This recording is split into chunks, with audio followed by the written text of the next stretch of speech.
Alright, okay, insyaAllah saya akan discuss cadangan jawapan untuk pre-UPS 1 yang you all dah cuba buat last week. Okay, so kita tengok soalan yang pertama.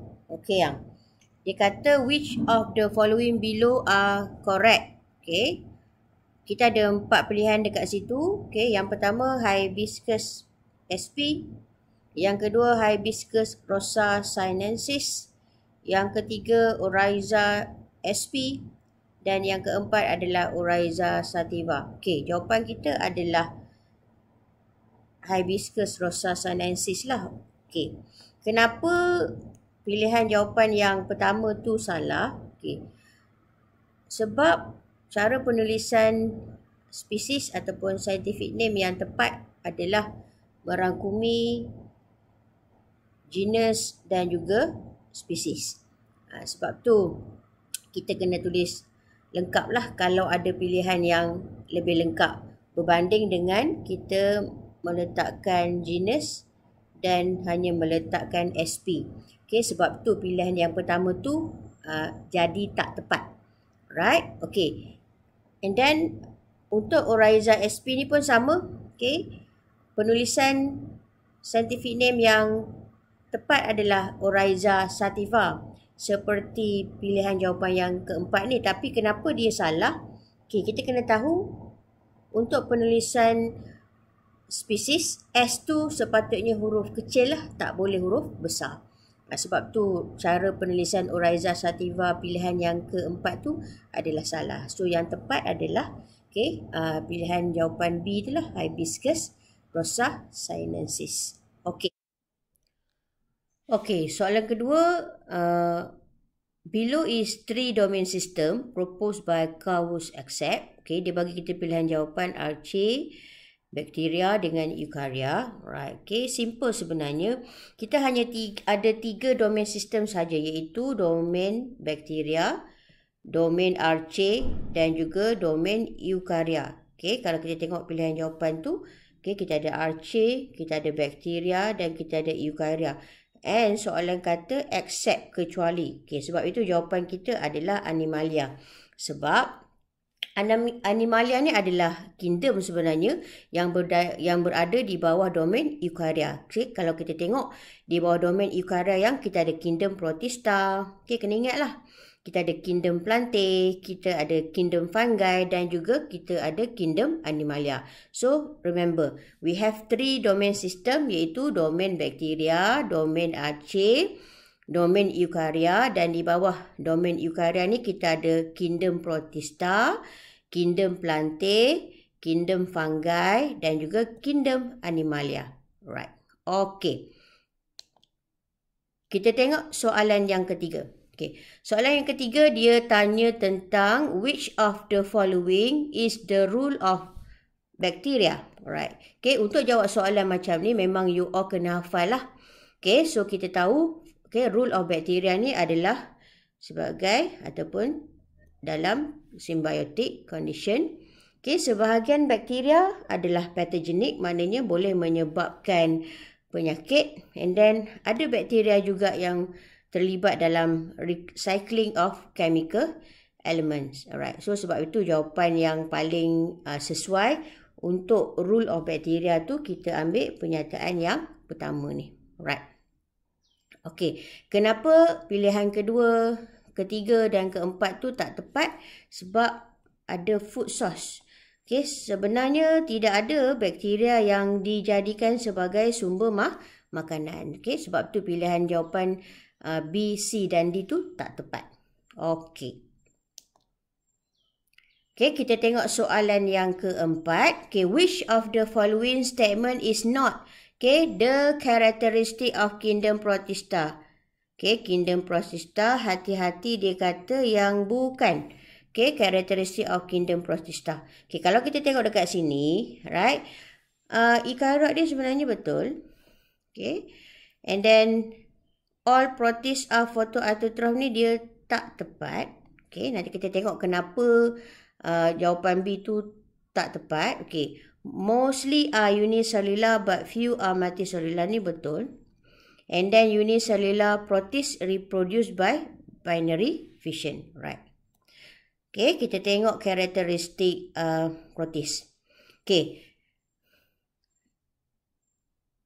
Protis ni dia ada nukleus and then dia ada membrane organelles.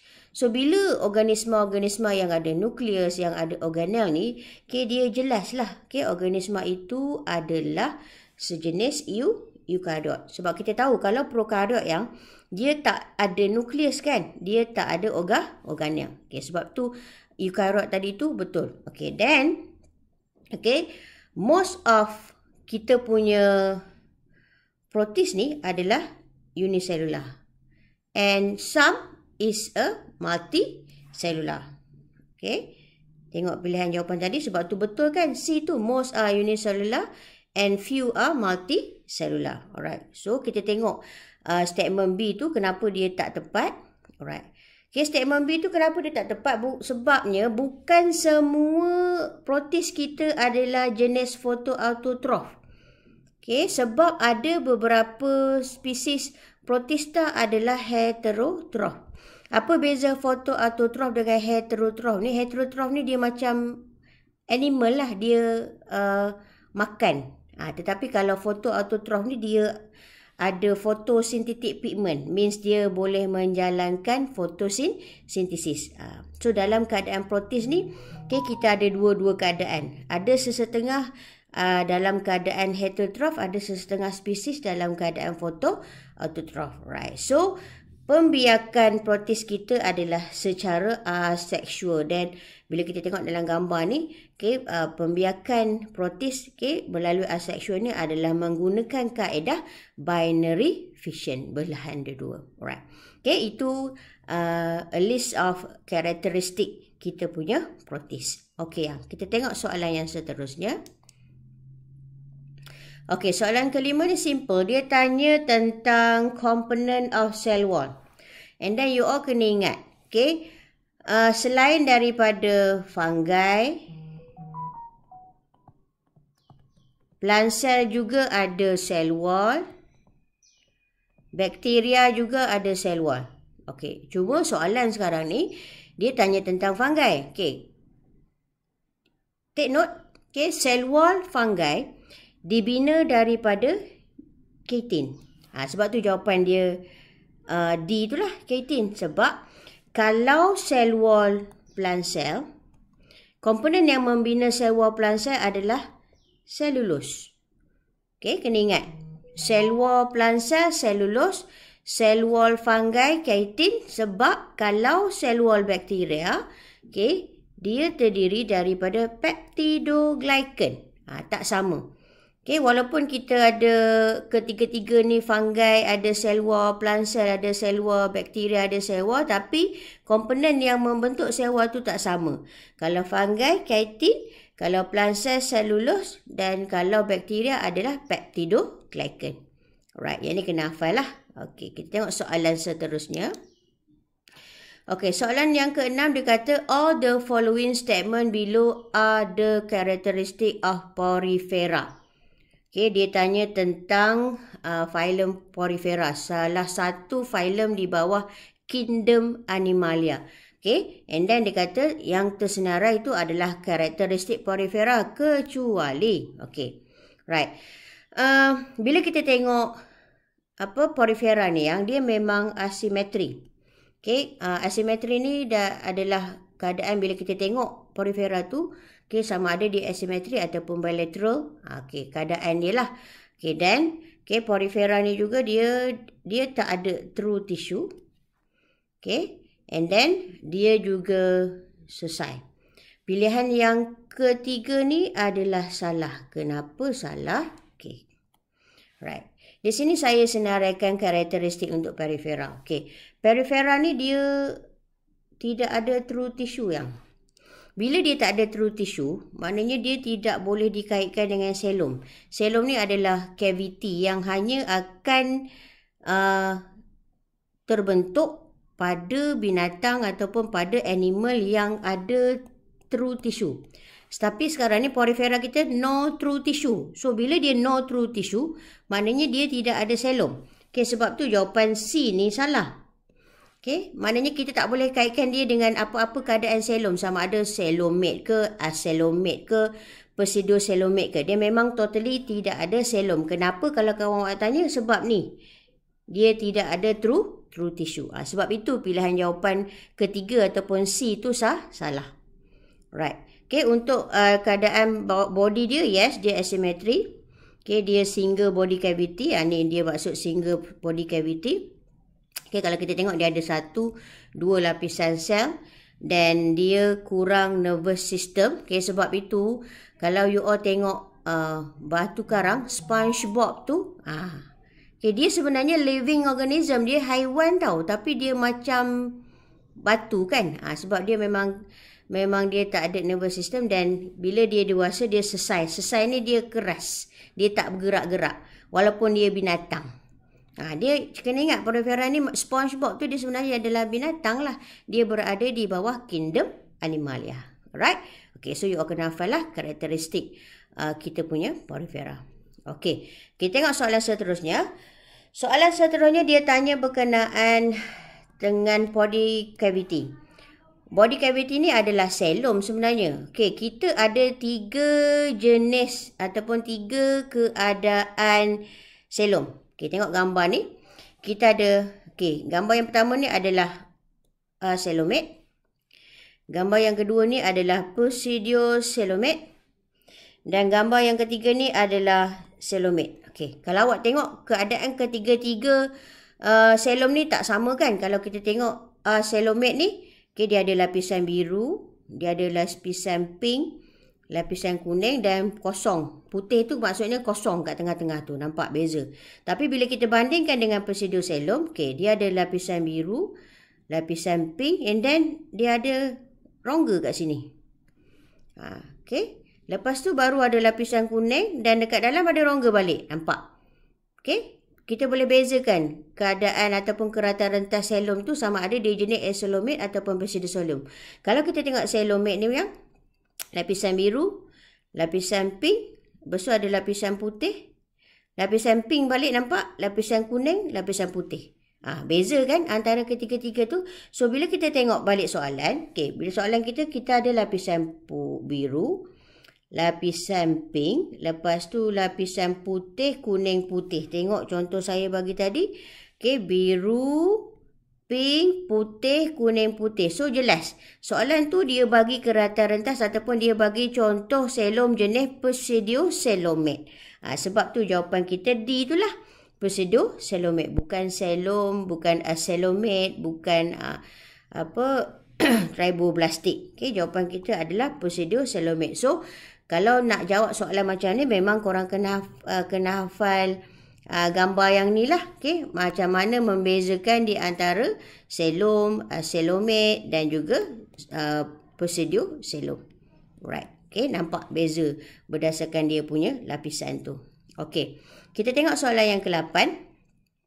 Soalan yang ke-8 dia kata, which of the following are the unique characteristic of kingdom Animalia. Okay, dia bagi A, motai. Motai ni bergerak. Kedua, autotrophic. Okay, yang ketiga, multicellular eukaryote. Alright, so terang-teranglah autotrophic ni tak tepat. Okay, alright. So, paling tepat yang menunjukkan karakteristik Animalia ni motai dan juga multicellular eukaryote. So, pilihan jawapan dia adalah 1 dan 3. Di sini saya senaraikan jugalah. Okay, unique characteristic of kingdom Animalia. Okay, dia adalah eukaryote. Dia adalah multicellular organism. Okay, cara pemakanan Animalia adalah heterotrophic. Soalan tadi dia tulis autotroph kan?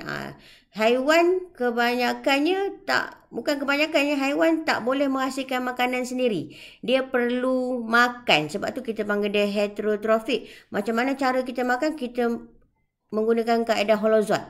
Holozoid ni maksudnya makanan tu kena masuk dalam mulut kita, kita kena kunyah, kita kena telan dan dalam perut dia akan dicernakan, dalam usus baru dia akan diserap. That is a holozoid. Alright. Okay, so animal ni, cells are organized to form a tissue and organ.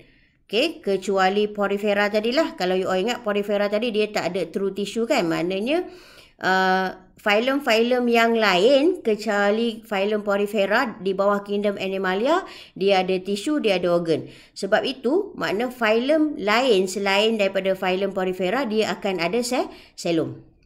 Right? And then, kingdom Animalia ni kebanyakannya adalah mobile, boleh bergerak untuk cari makan, untuk membiak dan untuk protection, untuk perlindungan diri. Right? Dan pembiakan ada secara asexual dan ada menggunakan kaedah sexual. Okay, so ini adalah di antara unique karakteristik kingdom Animalia yang kita kena tahu. Alright. Okay, soalan yang seterusnya yang terakhir adalah all the following phyla are coelomate. Okay, dia kata phyla-phyla ni adalah coelomate. Kecuali, alright, yang ni memang kena hafal. Okay, kalau kita tengok dekat sini. Okay, kita ada 3 keadaan coelom tadi kan? Kita ada acoelomate, kita ada pseudocoelomate, kita ada coelomate. So, dalam banyak-banyak filem di bawah kingdom Animalia, alright, hanya filem Platyhelminthes saja yang berada dalam keadaan acoelomate. Manakala filem Nematoda, dia berada di bawah keadaan pseudocoelomate. Ni kena hafal yang. Filem yang lain, Mollusca, Annelida, Arthropoda, Echinodermata dan juga Chordata, okay, dia berada dalam keadaan coelomate. So, kena hafal kalau nak jawab soalan macam ni. Kalau tak, kita tak akan tahulah. Okay, pilihan A, B, C dan D tu, pilihan yang kedua tu tak tepat. Sebab dia tanya coelomate kan. Okay, Annelida tu memanglah dia coelomate. Tetapi when we go to the Platyhelminthes, dia adalah acoelomate. Sebab tu pilihan jawapan yang kedua tu tak tepat. Alright.